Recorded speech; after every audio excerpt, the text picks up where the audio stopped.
রায়বাড়িতে সুখের ঘনঘটা, রায়বাড়িতে সুখের ঘনঘটা। স্বাগত আমার চ্যানেলে, স্বাগত সবাইকে। আশা করি ভালো আছেন, সুস্থ আছেন। রায়বাড়িতে এখন শুধুই ভালো খবর।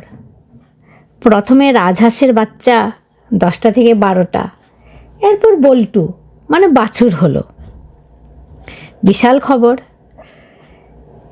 এরপর দুটো বড় খবরের ভিতর হলো নূপুরের বিয়ে। এখন পর্যন্ত নিউজ অফ দ্য ইয়ার। যদিও কিছুদিন ধরে বোঝা যাচ্ছিল নূপুর কিছু একটা ঘটাতে যাচ্ছে বা কিছু একটা করতে যাচ্ছে। আমার মতো যারা দর্শক আছেন, যারা ভিডিও খুব খুঁটিয়ে খুঁটিয়ে দেখেন, তারা কিন্তু ঠিকই বুঝে গিয়েছিলেন। তো যাই হোক, কনগ্রাচুলেশনস টু নূপুর। অনেক ভালো থাকো, সুখে থাকো। তবে আমি খুশি কেন জানো?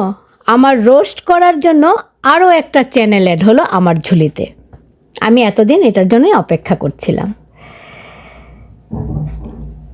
এরপরের খবর হলো ভক্ত বাবা হয়েছে। কনগ্রাচুলেশনস। ভিডিওতে একটু হতবিহ্বল দেখাচ্ছিল, প্রথম বাবা হয়েছে তো তাই।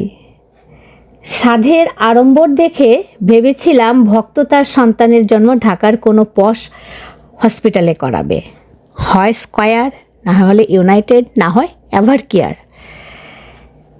তবে এবার হালকা পাতলার উপর দিয়েই গেল। হালকা পাতলা থাকাই ভালো। মির্জাপুরের হাসপাতালেই হলো, হালকা পাতলা খরচ হলো, কি বলো, তাই না? অনেক অনেক শুভ কামনা রইল ভক্তর ছেলের জন্য। পৃথিবীর সবটুকু ভালোবাসা যেন তোমার জন্য থাকে। দেখো তো ভক্ত, তোমার ছেলের নাম অর্ঘ্য হলে কেমন হয়? আমার কিন্তু নামটা বেশ পছন্দ। তোমার যদি পছন্দ হয় নামটা রাখতে পারো। যাই হোক দর্শক বৃন্দ, আজ হালকা পাতলাই কথা বললাম, পরবর্তীতে একটু ভারী কথা বলবো। তো আজকে হালকা পাতলার উপরেই আমি বিদায় নিচ্ছি। সবাই ভালো থাকবেন, সুস্থ থাকবেন।